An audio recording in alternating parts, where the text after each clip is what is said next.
Mas, por exemplo, se eu tivesse um funcionário próprio e chegar na época de férias dele, eu vou ter que correr atrás de alguém, né? Vou ter que contratar uma agência de empregos temporária, alguma coisa nesse sentido para cobrir as férias dessa pessoa. E a mesma coisa também quando ela sofre alguma doença, né? Algum problema que se afaste, né, pelo INSS e a limpeza não pode parar. Nesse caso, a terceirizada trabalha como? Sim, sem dúvida, Vanderlei. Igual eu havia dito no começo, a limpeza é essencial, né? Então, ela não pode parar, o condomínio não pode ficar sem limpeza, né? Então, quando o condomínio contrata uma empresa terceirizada, ele não tem esse tipo de problema, porque a empresa terceirizada, ela consegue fazer a substituição, a cobertura desse colaborador, em caso de falta, férias. Por exemplo, se ele tem um funcionário próprio lá, o condomínio, em caso de falta, férias, por exemplo, ele vai ter que contratar uma agência de emprego, colocar alguém no lugar, ou contratar uma empresa de limpeza realmente para trabalhar lá um mês. Durante esse período, Durante né? esse período, exatamente. Mas quando não tem a empresa terceirizada, não. A empresa, a gente tem o nosso banco de dados, tem nossos colaboradores específicos, a gente consegue fazer essa cobertura, consegue deixar o colaborador lá um mês para cobrir as férias. Outra coisa importante também que a gente faz, nossa empresa a gente faz também, se chama plano de chamada. O que seria isso?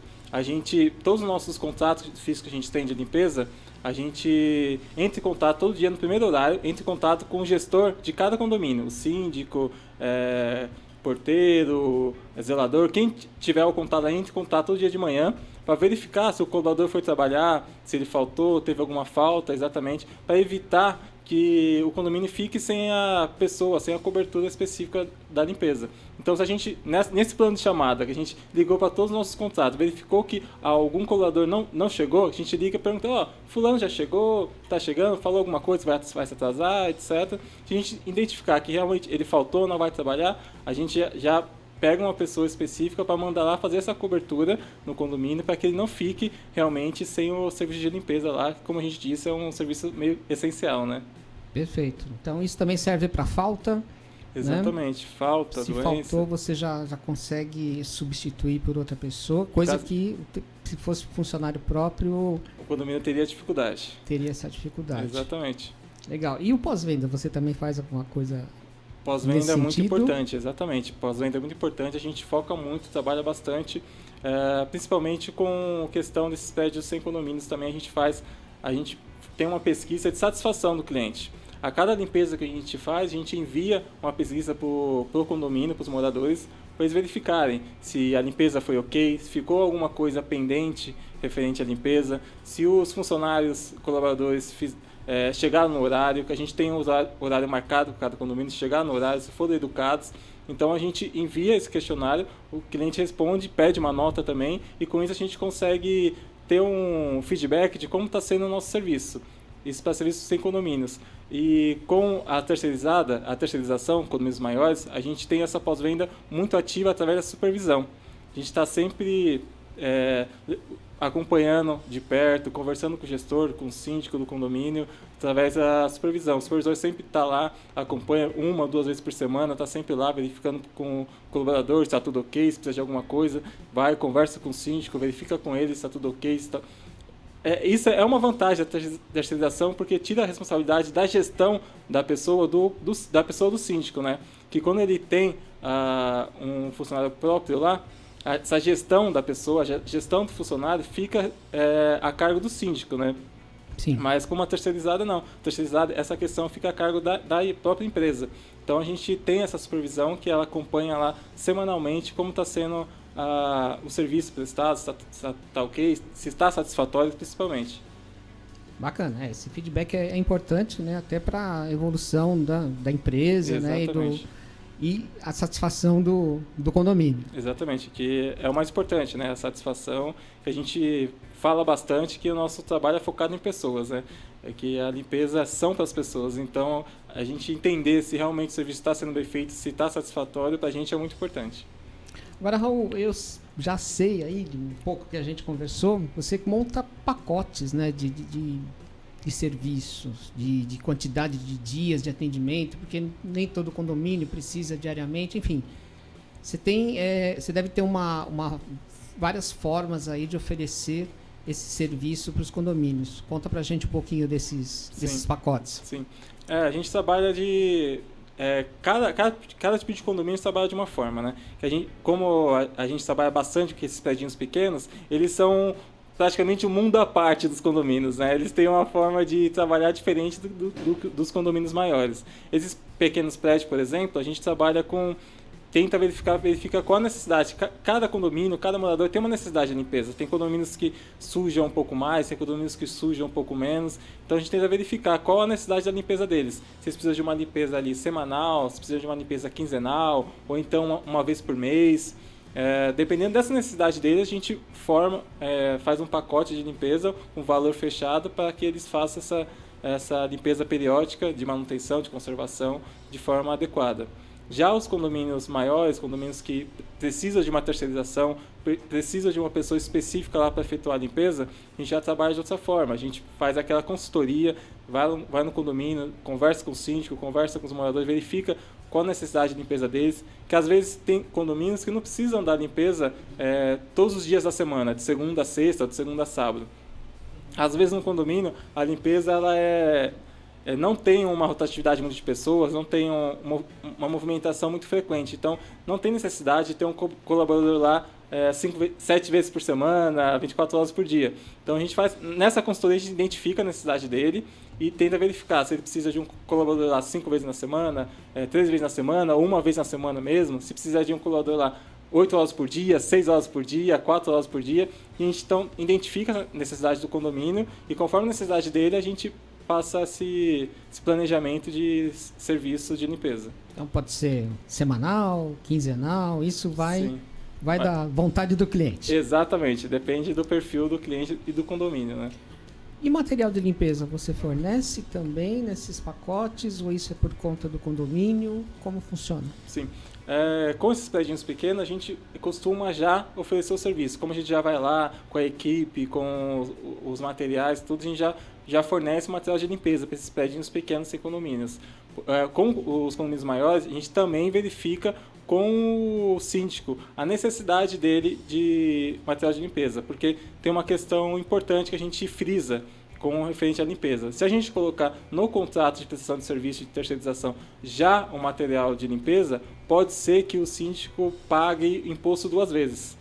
Porque se ele for comprar o produto de limpeza diretamente, ele comprar o produto de limpeza, ele vai pagar o imposto na compra e acabou. Agora, se ele for comprar para a gente, vai pagar o imposto quando a gente comprar e o imposto em cima da nossa nota fiscal que a gente vai emitir para ele. Então, pode ser que ele pague imposto 2 vezes. Então, a gente deixa isso bem claro para o síndico, essa questão, e tenta verificar com ele qual é a necessidade dele, mas a gente deixa ele à vontade com referente a isso. Se ele prefere que a gente já forneça o material de limpeza, ou então que ele compre e deixe lá e a gente apenas administre o material de limpeza.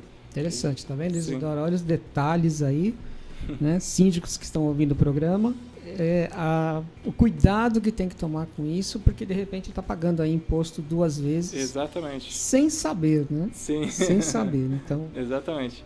Às vezes não percebe, né? Então, mais um cuidado aí que síndico tem que ver direitinho, né? Para evitar esse tipo de problema. Ô, Raul, fala um pouquinho da limpeza do pós-obra. Depois da obra acabada, fica rejunte, né? Tem que tirar esse rejunte, resto de cimento, de tinta. E isso não é para qualquer um. Tem que ser uma empresa especializada para retirar isso, para fazer essa limpeza toda. Sim, exatamente. Limpeza pós-obra é uma limpeza complicada de ser feita. Não é qualquer um, não é uma diarista que consiga fazer essa limpeza, porque é uma limpeza especializada realmente, né? Porque para remoção de rejunte, tinta, poeira, cimento, precisa especificamente de materiais necessários e produtos de limpeza específicos para remoção de cada sujidade. Eu gostei desse termo. Sujidade. Exatamente. Precisa de produtos específicos para cada produto realmente. Porque às vezes pode ser que produto pós-obra normalmente são produtos ácidos.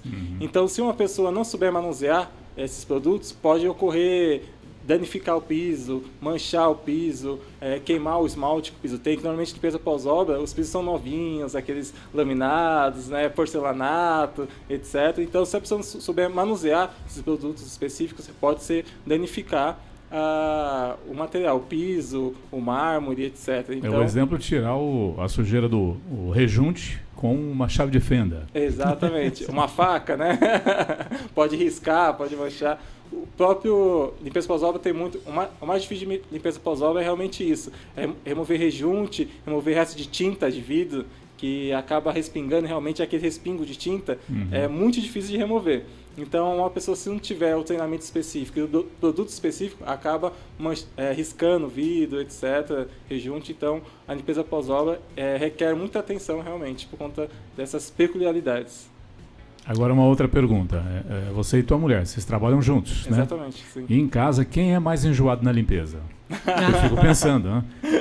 Acho que deve ter briga direta, né? Isso aqui tá sujo, tá assim, não um tá problema legal. Em casa, realmente. Ela é muito isso referente à limpeza. Ela tem esse negócio, a gente acaba, às vezes, tendo uns desentendimentos por conta de limpeza, realmente. E a criança tem que pegar, né? Pegar a vibe dos dois, da limpeza, sim, né? E criança, às vezes, você sabe, criança às vezes não tá nem aí, né? Então acaba... Legal que a casa tá impecável, né? Como chama o menino? Enzo. Enzo. É o Enzo. Você sofre muito lá, Enzo, com a limpeza, a sujeira? Não pode comer, deixar resto de bolacha? Só água. Ele usa só água. O Raul, vou te fazer uma pergunta. Agora você vai me ajudar, tá? Como administrador de condomínio, eu já passei por algumas situações que eu já vi até em casas que sofreram processos trabalhistas em função de produtos químicos que por lei não podem ser usados, né? O cloro em alta, né, potência, o limpa-pedra, né? Então, isso é mais um detalhe que eu gostaria que você me ajudasse a explicar aqui melhor para os síndicos. Tomar cuidado com a compra de produtos químicos, né? Que nem todos podem ser manipulados pelos funcionários de limpeza. Sim, exatamente. Na verdade, não é que eles não podem ser usados. Na verdade, alguns produtos eles podem ser usados, porém... Tem que diluir, né? Tem a diluição, tem que ter um treinamento específico para os colaboradores para fazer essa diluição. Além disso, dependendo do tipo de produtos, precisa dos EPIs adequados, luva, bota, etc. E dependendo, alguns produtos específicos também, se caso o colaborador ele utilize muito esses produtos, está muito exposto a esse tipo de produto, o condomínio ou a empresa terceirizada tem que pagar insalubridade para o colaborador. Acredito que seja esse a maior problemática, né? A questão, quando o colaborador sai, ele vai cobrar insalubridade por manusear demais esse tipo de produtos. Então não é que não pode, eu tenho que ter a diluição e tem que ter os equipamentos apropriados. Exatamente. Né? E se ele acaba usando muito esse tipo de produto, está muito exposto a esse tipo de produto, é um colaborador que acaba usando bastante, diariamente praticamente, aí tem a questão dessa salubridade. Aí o condomínio teria que contratar um especialista para ir lá, um perito realmente para verificar o tempo que esse colaborador tem exposto a esse tipo de produto para fixar a porcentagem de salubridade que deveria ser paga para esse colaborador.